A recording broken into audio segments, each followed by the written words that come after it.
Radio y Televisión Martí presentan Cuba al Día con Mario Pentón. Cuba al Día. Y el deterioro del sistema de salud cubano ya no puede ocultarse con las estadísticas triunfalistas que vimos durante años con Fidel y Raúl Castro, ni siquiera con discursos sobre las supuestas conquistas de la revolución. El propio Miguel Díaz-Canel, el administrador de la isla, de la familia Castro, reconoció que 67,000 bebés menores de un año no tienen actualizado el esquema de vacunación. También dijo que 100,000 pacientes esperan por una cirugía, entre ellos 12,000 niños, que 34,000 embarazadas no reciben las ecografías necesarias, que miles de pacientes con cáncer carecen de tratamientos de primera línea. Estamos hablando de un país que supuestamente tenía todo esto cubierto. Bueno, ya no. A esto se suma que apenas está disponible el 30%, del cuadro básico de medicamentos, solo el 22% de las ambulancias funcionan más o menos bien y los apagones amenazan a los hospitales. Hace poco vimos al hospital de Santa Clara, a los hospitales de Santa Clara completamente a oscuras, aunque después, cuando la propia prensa oficial publicó esto, salieron a desdecirse, no, ya está todo bien, ya está la electricidad. El dato más doloroso es la mortalidad infantil. Cuba pasó de registrar entre 4 y 5 fallecimientos por cada 100,000 nacidos vivos a una tasa superior de 9.8. Imagínense ustedes. ¿Qué enfermedades pueden reaparecer? ¿Qué enfrenta el pueblo cubano en medio de todo esto? Vamos a hablar con dos expertos, con dos amigos, además, el doctor Alfredo Melgar y el periodista José Luis Tan Estrada. Doctor Alfredo Melgar, bienvenido. Buenas, ¿qué tal, Mario? Muchas gracias. Y al periodista Tan Estrada. Y gracias por hablar de todos estos temas que estás mencionando, unos se relacionan con otros. O sea, así que creo que es muy importante este podcast, esta grabación que vamos a hacer, porque vamos a relacionar varios temas de algo que el sistema, el régimen cubano ha vendido al mundo como su principal arma, que es la salud cubana. Y la salud cubana es un completo desastre. José Luis Tan Estrada, un placer que estés con nosotros aquí en Martí. Siempre te seguía desde Cuba. Ahora que estás en el exilio, pues me mantengo informado en tu página de todo lo que ocurre en Camagüey. Así que bienvenido y es un gran honor que estés con nosotros. Gracias, Mario. Siempre es un placer de verdad compartir contigo. Gracias por la invitación. Gracias también, un placer compartir con el doctor. Gracias a Martí Noticias y un saludo para todos los que nos escuchan. Como siempre digo, es un lugar de La Mancha de Ciudad de México. ¿Qué significa que Díaz-Canel reconozca, este nivel de deterioro, este nivel de colapso de la salud pública? José Luis, vamos a empezar contigo. Políticamente, esta es la última de las, digamos, de las banderas del castrismo en caer. Sí, totalmente. Uno de lo que ellos llamaron durante más de 60 años como los principales pilares de la mal llamada revolución, con el paso del tiempo han tenido que admitir que está deteriorada por completamente. ¿Por qué? Porque hay algo que el cubano tiene que ha convertido en arma, que ha sido el teléfono. Y gracias a eso hemos podido conocer la verdadera cara de esos pilares de la revolución que ellos llamaron principalmente la salud pública, una salud pública totalmente desbaratada, totalmente deteriorada, que no tiene ahora en este momento un chance ni una luz al final del túnel, como decimos en buen cubano, para mejorar o para brindar las condiciones necesarias, las atenciones primarias de salud principalmente. Si se están robando los paneles solares en los policlínicos, no tienen cómo sustentar hospitales pediátricos, la mala alimentación que hay incluso en las salas de terapia. No le quedó otro remedio que al dictador Díaz-Canel reconocer que, claro, siempre con el mismo discurso del bloqueo, la culpa del bloqueo, pero yo siempre hago la misma pregunta cada vez que hablo de estos temas, y es dónde están los millones y millones de dólares que ellos se han cogido o se han robado a costa de las misiones médicas esclavas. No estamos hablando de 5 años, estamos hablando de hace más de 10 años. Ni tan siquiera una sala respiratoria de un hospital pediátrico está en buenas condiciones, ni pintada tan siquiera. Está el cemento, un niño con problemas respiratorios. Y uno dice, bueno, ¿dónde está ese dinero? Además, ¿dónde están las donaciones, los millones de dólares donados por la ONU, por Rusia, por la Unión Europea, por Canadá y diversos programas de organizaciones de derechos humanos para la salud pública, y al final uno dice, bueno, está un deterioro que no es de enero para acá, no es de 5 años para acá, un deterioro constante, progresivo en el tiempo, hasta este grado que las personas se mueren en su casa sin preferir ir a un hospital. Doctor Alfredo Melgar, esta crisis que el propio régimen reconoce va a tener consecuencias no solamente ahora, sino hacia el futuro. Sí, va a tener consecuencias muy graves, Pentón. La principal consecuencia es la siguiente.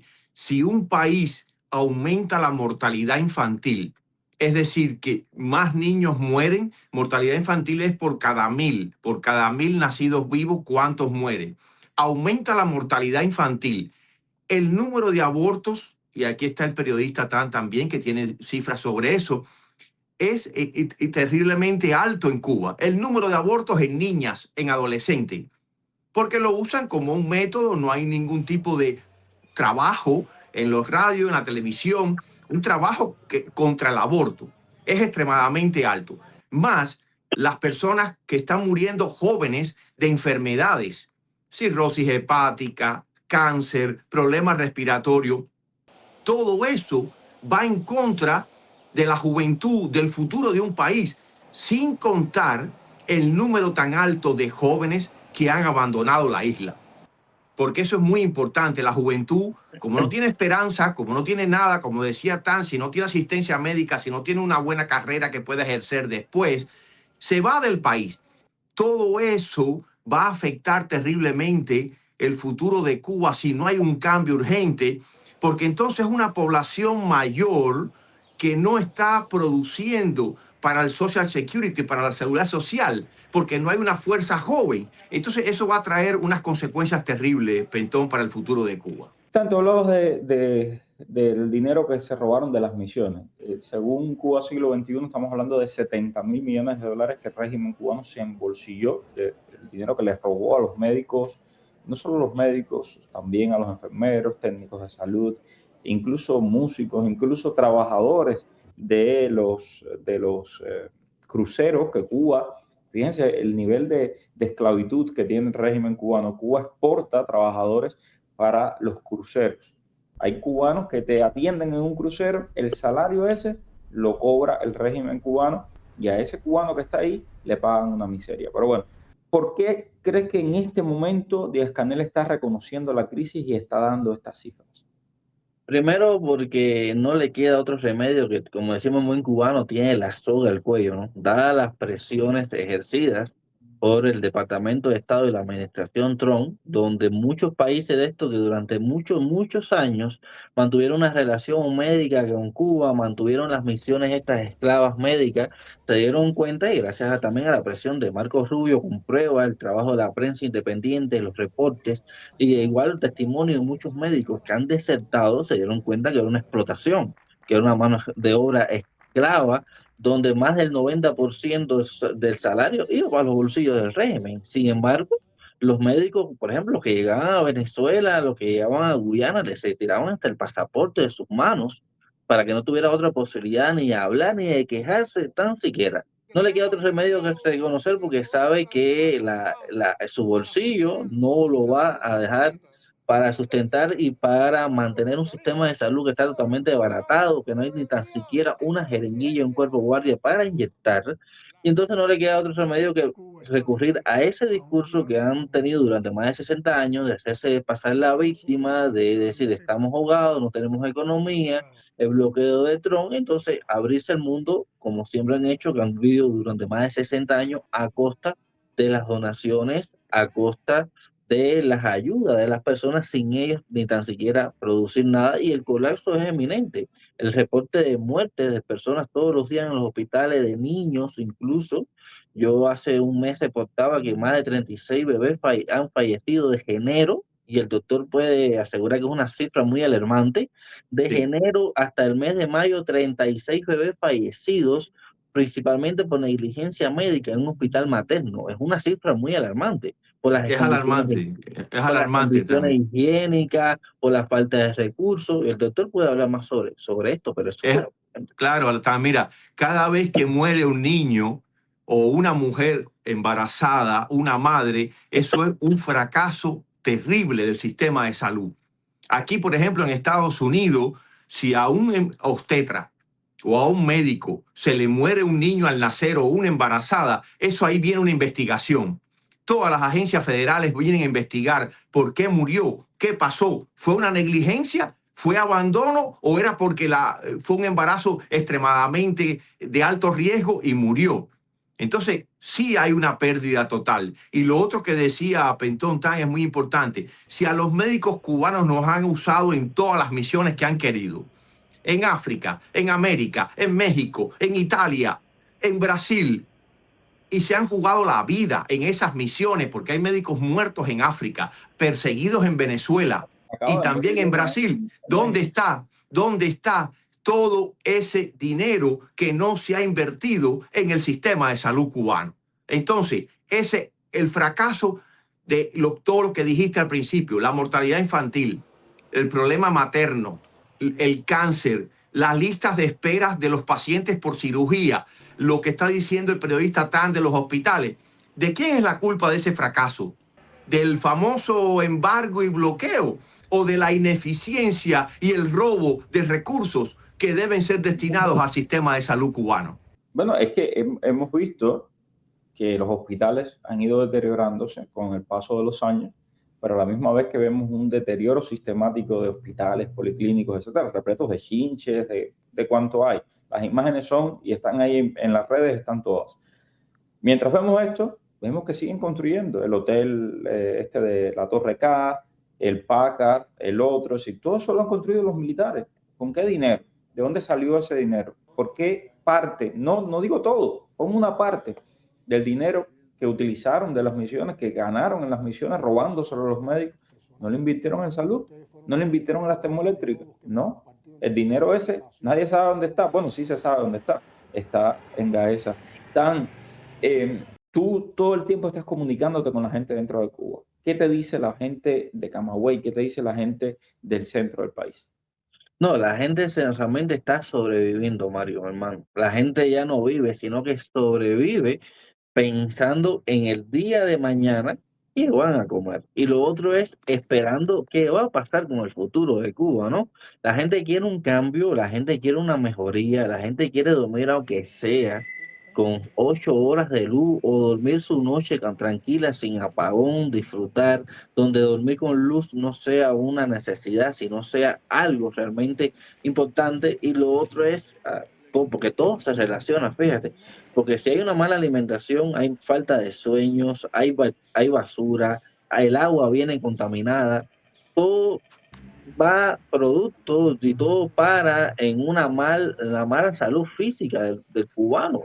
Te enfermas por diarrea, te enfermas por dengue, te enfermas por no sé cuántos virus que hay en Cuba que ni ellos mismos saben, te enfermas por un brote de hepatitis C que ahora mismo hay en Cuba, que ellos ni tienen reactivo para hacerlo, y cuando vas al hospital te enfrentas a otras complicaciones, que todo está dado por lo que decía el doctor y por lo que tú decías al principio, ¿no? Por la misma irresponsabilidad de un sistema que para nada le importa. ¿Cómo es posible que usted vaya a un salón de terapia, y requiera de un simple suero y no lo haya, y el mismo médico te dice, mira, sale al hospital y cómpralo, y ese suero es del mismo hospital?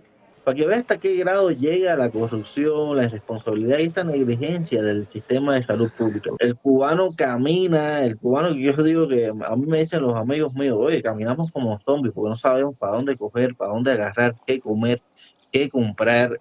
Cada día la situación está peor. El sistema eléctrico, ya las personas han adoptado hasta incluso personas afuera a comprar paneles solares, pero cuando instalas tu panel solar viene alguien y te lo roba.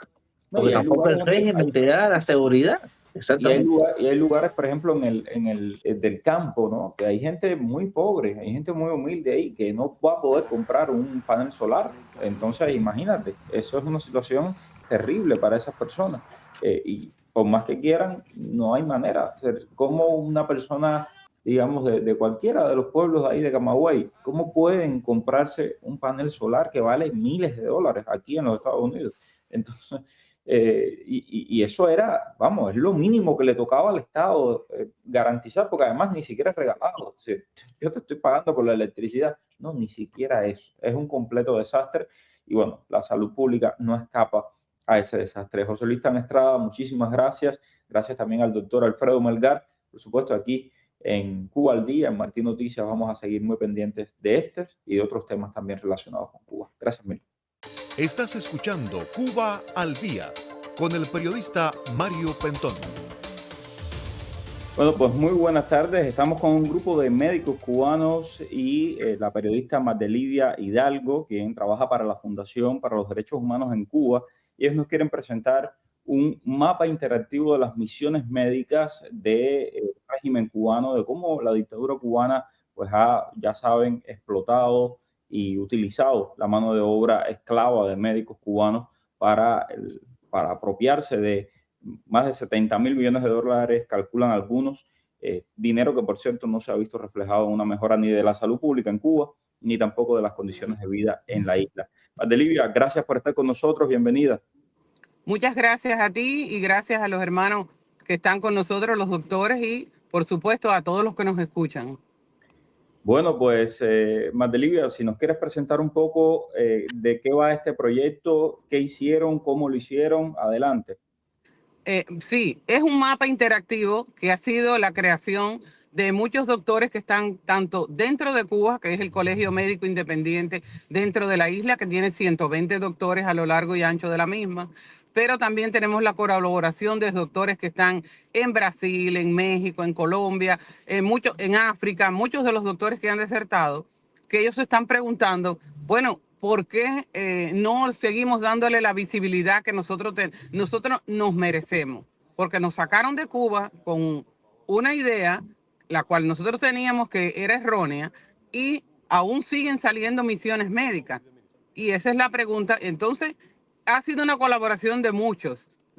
Podremos mencionar el programa Cuba, que se encuentra en Bogotá, que también ha colaborado muchísimo con nosotros, la Fundación para los Derechos Humanos en Cuba, que ha sido la que ha recopilado toda la información de todos los doctores que están por el mundo, porque ahí cuando vas tocando el mapa, una vez que lo abras, porque está en el Observatorio de la Salud, que también forma parte de la Fundación para los Derechos Humanos en Cuba, ahí entonces tú vas a encontrar todas las violaciones de los derechos humanos que han tenido los doctores, las cuales ese mapa se va a ir enriqueciendo cada vez que venga tanto una denuncia como lo mismo que el logro, porque hemos visto doctores que han tenido logros, que han llegado en otros países y han logrado tener su propia clínica. Y así, bueno, los doctores te pudieran ir explicando también sus inquietudes, lo que ellos quieren. Linda, por favor, comencemos contigo desde Bogotá, Colombia. Bueno, un saludo y gracias por el espacio, Mario, por darnos la oportunidad de hablar del tema. A ver, en este mapa, en varias ocasiones hemos podido ver de que hay gráficas por año, es decir, todas las atrocidades que se han cometido en dichas misiones médicas, porque como decía nuestra amiga, colega Mardelivia, no solamente han sido misiones en Venezuela, ¿no? Han sido México, Trinidad y Tobago, Qatar. Claro, eso eran para los grandes rangos, ¿no? De jefaturas de Cuba. Pero bueno, existieron y existen todavía esas misiones. ¿Qué queremos? No queremos que quiten las misiones, no, para nada. Lo que queremos es que se respeten nuestros derechos, que se respete nuestro salario, que nos paguen lo que merecemos, lo que nos ganamos con tanto sacrificio y peligro, ¿no? Para nuestras vidas. Entonces, no queremos que...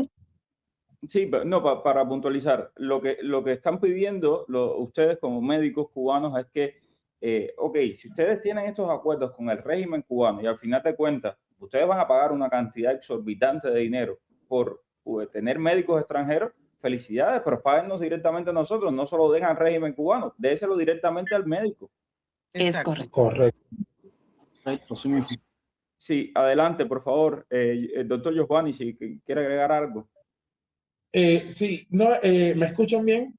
Sí, sí. Bien. Bueno, darle también muchas gracias por la oportunidad. Era necesario, la verdad, estos encuentros cada vez que sea necesario, hacerlos de retirada manera para que llegue a todo el mundo y el mundo sepa la verdad de lo que de lo que vivimos y de los que aún viven, los que se encuentran bajo las misiones médicas.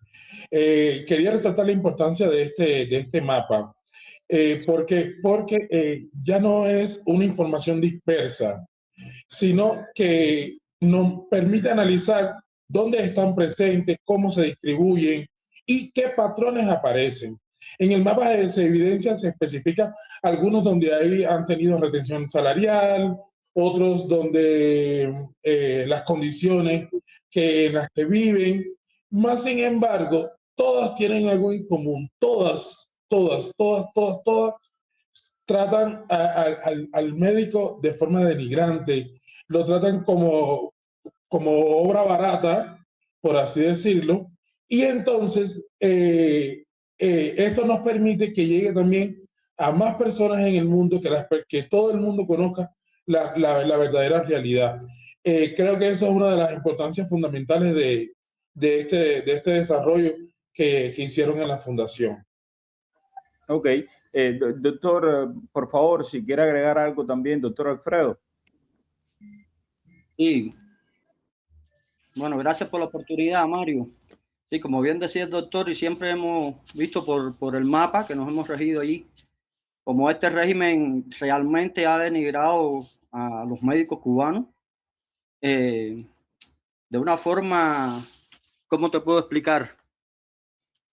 A ver, ellos coaccionan mucho al médico, inclusive nos hacen cometer infracciones, por ejemplo, inventar en cuanto a hojas de cargo, cifras que no son las reales, dar medicamentos que se han vencido a la población. Hay un horario que ellos te ponen estricto, que después de las 6 de la tarde uno no debe salir de la casa, de la vivienda, porque si te agarran fuera, te pueden sancionar, ¿no? Y una forma de meterle miedo al médico es que le quitan el salario o lo deportan otra vez para Cuba, inclusive con los familiares. Bien, entonces es de algo, ¿cómo te puedo decir? Eso no solo pasa en la misión de Venezuela, eso pasa en todas las misiones, como bien decía el doctor. Disculpa, ¿por qué denigrante? Porque realmente todas las cosas que nos obligan a hacer, o sea, todos los profesionales de la salud, tanto de Cuba como del mundo, estamos regidos por el principio de salvar vidas. Y entonces nosotros allí nos obligan a mentir, a violar esos mismos principios. ¿Bajo qué? Bajo el engaño, bajo la falsificación de documentos, bajo el ni siquiera poder atender de forma digna a las personas que fuimos a atender, y nos obligan a decir mentiras ante el mundo, a hacer publicaciones, a crear toda una falacia, toda una pantalla en favor del régimen, ¿no? Porque todo se convierte en política. Y lo que realmente nos prima a nosotros como profesionales, eso ni siquiera se toma en cuenta, nada. En favor del negocio, porque en el fondo todo esto es un gran negocio que le da muchísimo dinero al régimen cubano y lo que ustedes comentaban, ¿no? Eso está documentado, como en Venezuela, por ejemplo, bajo Chávez y después bajo Nicolás Maduro, inventaban las historias, es decir, el régimen cubano obligaba a los médicos a inventarse historias clínicas, a inventarse visitas a las casas, a inventarse de que daban determinados medicamentos para que el régimen venezolano se lo comprara al régimen cubano, porque todos, en el fondo, todo es un gran negocio que le da mucho dinero a la comercializadora de servicios médicos, que gracias a Dios ya está sancionada bajo esta administración del presidente Donald Trump y el secretario de Estado Marco Rubio. Ahora, hay un tema que a mí me llama mucho la atención, yo creo que es muy importante tocarlo sin que nos cansemos de hablar de esto, y es qué pasa con estos médicos cuando huyen. Por ejemplo, ustedes ahora mismo están en Colombia. ¿Qué pasa con ese médico cuando escapa? No hay una manera de ayudar a ese médico que está escapando de una misión de esclavitud. Entonces, no hay programas como tal que acojan a los médicos cubanos. Estoy en lo cierto, es Linda. Sí, Mario, muy cierto. En este caso, nosotros una comunidad muy grande de cubanos que nos encontramos en muchas partes, ¿no? de Colombia, no tenemos un programa, no tenemos ayuda ninguna, ¿sí? Acá estamos con un documento que se llama CS2, un salvoconducto. Es un documento que te sirve solamente por 6 meses. Entonces, pequeñas empresas que puedan contratarte con ese documento no quieren hacerte un contrato porque no le es factible renovar cada 6 meses un contrato de trabajo. Entonces, no nos dan empleo por eso. Entonces, es complicado. Doctor, por favor, si nos puede agregar algo más, Giovanni Pues o Alfredo. sí, a ver, realmente, bueno, ya tenemos una trayectoria acá de hace 4 años que estamos en la ciudad, en Colombia, y particularmente tengo, o sea, mi anécdota eh, es que nos dan ese salvoconducto, nos mantienen cierta cantidad de tiempo bajo ese programa del salvoconducto y existen problemas, cosas adyacentes que nos puedan suceder y nos niegan la cita o el proceso para seguir con él por cualquier situación. O sea, te envían una cita virtual X por algún medio que tú le hayas brindado, pero si tú faltas a esa cita, te dan un periodo de 30 días para una supuesta reactivación del caso, pero que no fluye. Yo hace 2 años, no, año y medio ya, me dieron la cita, había sido víctima del robo de mi celular y eso fue otra también de las experiencias que a veces uno no quiere ni siquiera contar, por las que pasamos acá. Y entonces estoy en un proceso porque emití una alerta por la alerta Amber de la aplicación y ahí fue donde me asignaron un abogado. Abogado que obviamente es de oficio, es abogado del gobierno, pues obviamente, y los procesos se vuelven tan burocráticos, tan lentos, y al final nunca te dan una respuesta. Las veces que presenté o sea, la impugnación del, del ahora no recuerdo del derecho de petición para que me reactivaran el caso, todas han sido denegadas porque simplemente no tenemos nada que nos represente ni que nos proteja. Porque, como dice, la ley dice que eso es un caso de fortuito o de fuerza mayor, pero no aplica en el caso en que a nosotros nos pase algo, nos suceda, como por ejemplo el robo o algo, no aplica. Entonces, no tenemos ningún apoyo, no tenemos ningún soporte, nada en que nos diga, ustedes forman parte de esta sociedad, ustedes están luchando por algo, o sea, no nos dan ni siquiera la visibilidad que merecemos. Si no es por mediante de ustedes, por Magda Livia, Maite, también, que nos han dado la visibilidad que realmente necesitábamos acá en Colombia.